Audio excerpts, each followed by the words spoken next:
Alright people, so it's gungo picking time, and here we have the lovely gungo trees loaded with blossom. Over here we have the ones that are ready to be picked. Oh my god, I'm gonna get some nice rice out of this today. Oh, are the red gungo? Yeah. Okay.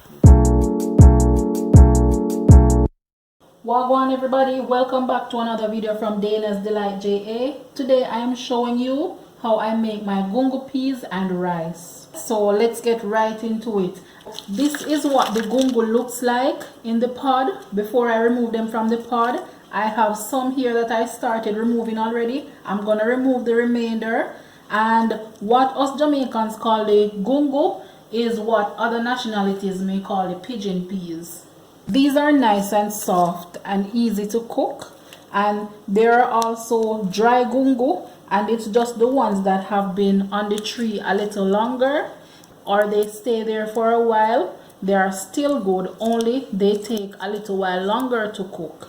These are fresh gungo, so they didn't spend a lot of time on the tree. As soon as they were ready, they were picked, so they are easier to cook.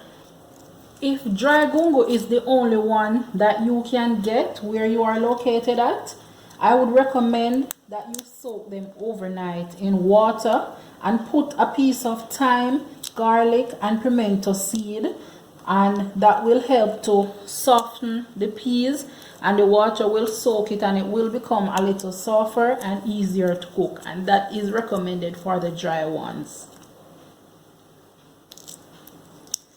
As for these that I have here, they did not spend much time on the tree. As soon as they were ready, they were picked. So they are not dry and will be cooked in 30 minutes. These will be ready.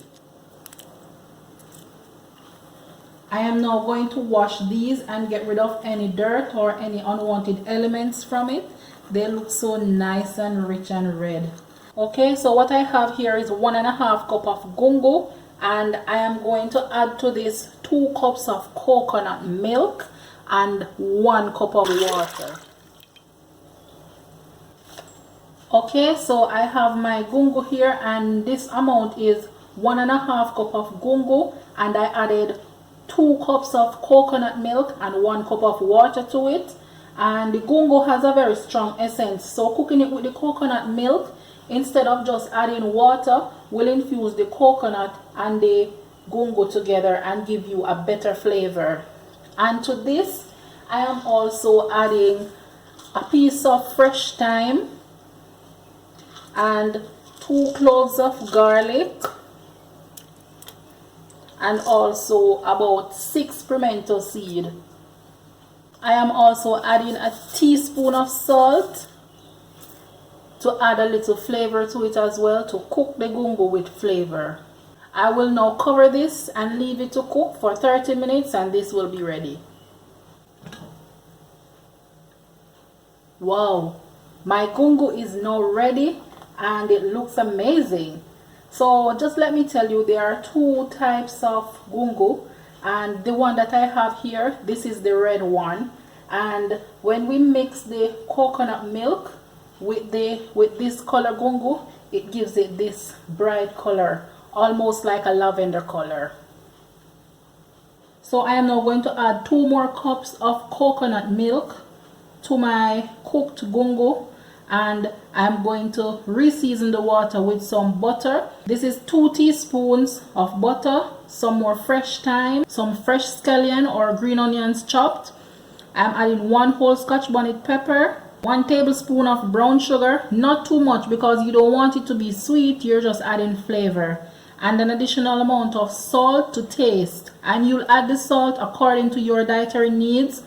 And I'll just mix everything in. So I'll just add my 2 cups of coconut milk and all the ingredients I mentioned before, and then I will just cover this and let it come to a boil, and then I will add my rice.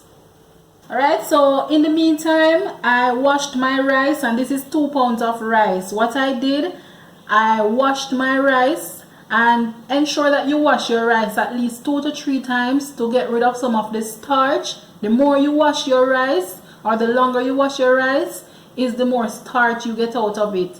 And the less starch there is in your rice, is the more likely that your rice will not stick in your pot. When you get rid of some of the starch, your rice won't stick to your pot. Now that I have washed my rice, it is now time to add my rice to my pot, and this is the final step. So I will just add my washed rice to my pot. Stir this in, and you don't want to stir your rice too many times. That should be good. And I'll turn my stove down to medium and just cover this and leave it to cook. I will check back on this in another, say, 5 to 10 minutes or so. Look at this. My gungo peas and rice is now ready to be served, and as you can see, it has a nice lavender color.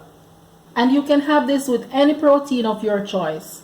The full instructions on how to make my gungo peas and rice will be in the description below, along with my Instagram link. Please remember to subscribe to my channel if you haven't done so as yet. Turn on your post notification bell so you get notified every time I upload a video. Leave a comment about my gungo peas and rice. Like my video and share it with your family and friends. Enjoy the festive season and remain COVID free. Thank you for watching, and I will see you next time.